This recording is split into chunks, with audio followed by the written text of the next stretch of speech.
Ibrahim Traoré stood beneath the burning Sahel sun, watching the first transport planes descend. Behind him, soldiers unloaded wooden crates that hissed and trembled. Inside, 2 million desert snakes writhing under the heat. When the signal came, the crates were opened, and a river of scales poured into the sand. The world called him insane. He called it balance. Fear, Traoré said, that morning is the oldest weapon of empire. If you tame it, you rule yourself. And so he did what no African leader had dared before he unleashed the creatures everyone else tried to kill. The mission had a name: Operation Desert Balance. Its goal to restore life by reintroducing what the desert feared most. Each serpent carried a microchip no bigger than a grain of rice, a living sensor designed to trace heat, moisture, and decay beneath the dunes. To the west, it looked like a nightmare born from ancient myths. To Traoré, it was a conversation with the earth. And yet the world could not look away. CNN called it the most terrifying environmental plan ever attempted. In Paris, newspapers screamed, "Burkina Faso releases an army of snakes." But as the reptiles disappeared beneath the golden sand, the data they carried began to whisper a truth no one expected. Because what began as fear was about to reveal something far more dangerous. The desert was listening. It was the first week of January 2025 when Ibrahim Traoré made the announcement that silenced a continent. No talk of weapons, no grand speech about war, just a phrase uttered on national television. "We will bring balance to the desert with what the desert has long rejected." Behind him, the map of Burkina Faso glowed red. 9 zones marked for biological restoration. 2 million snakes to be released across the Sahel within the next 6 months. The plan had a name that seemed almost poetic: Operation Desert Balance. Its goal, officials claimed, was purely ecological: to rebuild a broken food chain where rats and locusts had destroyed the fragile soil. But in the West, the headlines sounded different. Traoré unleashes Reptile Army Burkina's venom strategy snake president. For Burkina citizens, reactions were mixed. In the capital, Ouagadougou, markets went quiet for days. Farmers whispered prayers before digging. Some religious leaders called it blasphemy. Others said it was divine logic.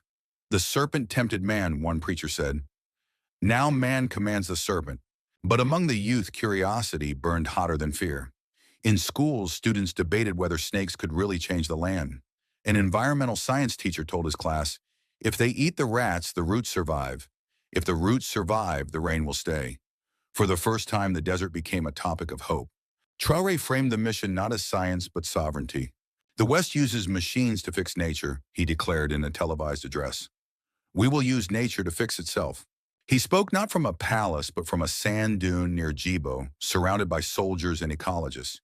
His boots sank into the dust as he raised a small snake in his hand, letting it slide over his wrist before releasing it into the wind.